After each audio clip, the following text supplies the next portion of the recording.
tugenda kwaniriza abakozi ba MCF BM Mutundwe Christian Fellowship Broadcasting Ministry Radio wamu ne TV abali munda n'abebweru waliwo bemanya abatagenda kujja kambanjule abakamera tubeerako n'omukulu Zaake yasinga obutayagala kamera gyali eye mabega amanyi gikwata tamanyi gitunulamu tebasobola mutulaga kizikiza naye gyali Zaake Joshua waliyo omukulu Sam Akudo naye wa kamera waliyo omukulu Prosper wa Rachel naye wa kamera waliyo omukulu Elisha wa Sifa naye wa kamera besitaddeko wagundi mwekolemu omulimu abakamera bana satu kwireka abakozi abonna bali side ye waliyo omukulu Wamala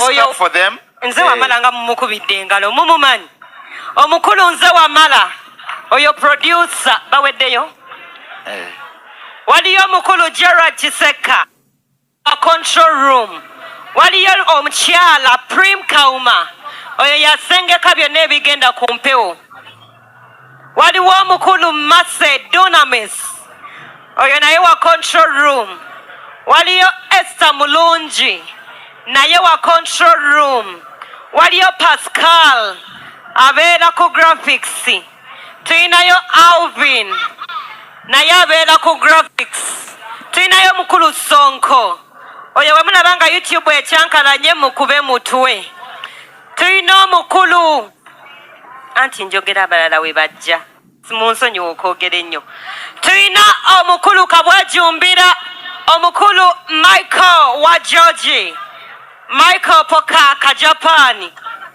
oyo ye Senkulu Sebyuma tuyinayo Uncle Felix yali emabega kesimwogera ayinza okunzijjako ya Saundi tuyinayo mukulu Johnson mu sound tuyinayo mukulu Michelle mu sound tuyinayo Uncle Michael Mugera yakulira IT mwena mdownloading app tusanise Uncle Michael banange. Yes, because of time mbadde ngenda kusaba tukole bweti katusoke tulange obutabo buno obulaba bwa mirundi ebiri so they are moving around there but ushers babulina ogenda kuwandikamu prayer request zo bintu byagala mukama kolere omwaka guno ogujja kamutabo buno.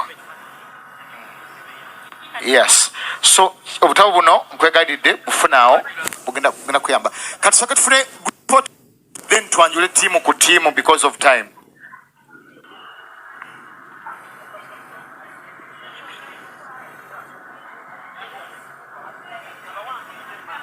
Mukubireko abakozi ba MCF BM engalo ez'amaanyi n'akalulu be bano ya eno timu abali emabega nabo bangi so naye nga bano basobodde okujja katabe musumba Ivan atwale maaso. Hallelujah! Hallelujah! Hallelujah!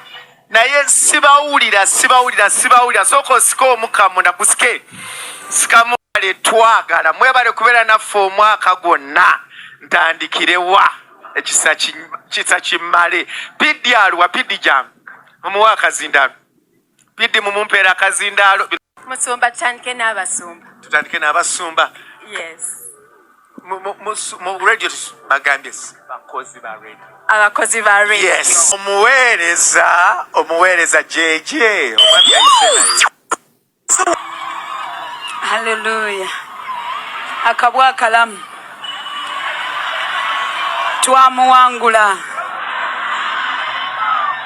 mukama mulungi Juliet Juko jeje essaawa 6 buli lunaku Monday ku Friday ssaawa 6 mpaka 9 tuba n'abawanguzi ate ekiro ku ssaawa 5 mpaka 7 program neddibwamu era n'olwaleero genda kulaba ku bawanguzi bo mukama abanjagalire 2026 olunaku lwaleero nga bukya tugenda kubira n'omuwanguzi w'omwaka Najjuuka Agnes mujja kuba ono tubamuyita erinnya tebalyongerako muweereza bamuyita Salongo ngo Salo.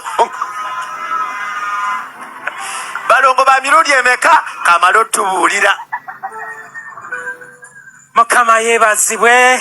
Amana mpera ga zaabu baliwa kubirako Yesu engali ez'amaanyi.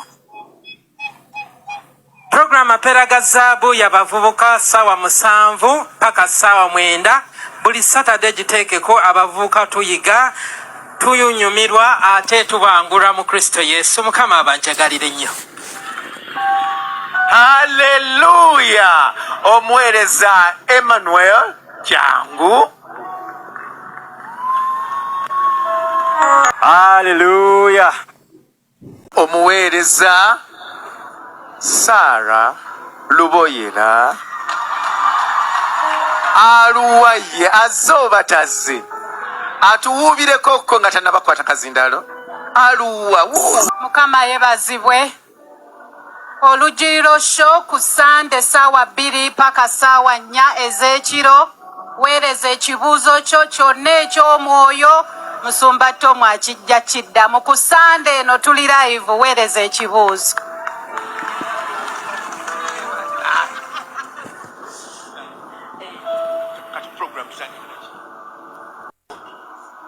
Emizabibu. Program Emizabibu. Emizabibu. Program Emizabibu. Program Emizabibu. Program Emizabibu. Program Emizabibu. Twagala kula. Mukama akikoze byonna. Achali mu honeymoon. Achali mu honeymoon. Achali mu honeymoon. Achali mu honeymoon. Mukama mujejenje. Program y'abato ne anti-praise. Divine melody. Omuweereza Betty Kamya sime yayise n'omwami we. Bw'omusaba wulira. Hallelujah. Golokoka Sambe Chikunta. Fuluma Blangiti. 2 Amanya Betty Nankumba Kamya program bw'omusaba wulira. Lwakusatu kumakya ssaawa 11 paka ssaawa 12 mbagaliza omwaka omujja omulungi ogw'emirembe. Amina. Omuweereza Rover Joy Chisenyi.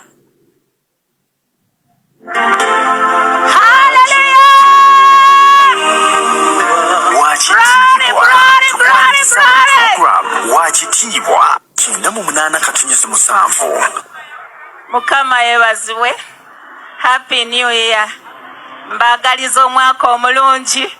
Naye teweerabira leero kwe tuli ku makya saa 10 olwokuna. Mukama bampeera omukisa bampita Roba Joyke. Bye bye. Bye bye. Omuweereza JJ. Omwami yayise naye. Abano bebaweereza ba Kristo abalungi abatuweereza mwenna abalaba live mwenna abalaba MCF abalaba internal live bevo abaweereza Mukama Katonda benate beyatulondera okubanga baweereza ku TV ye ne ku radio ye. So ndowooza bonna obalabye gwe badde tabamanyi obalabye bulungi era obetegereza. Kankusibulire nno wano Katonda akunkumire era abeerenga akunjagalira.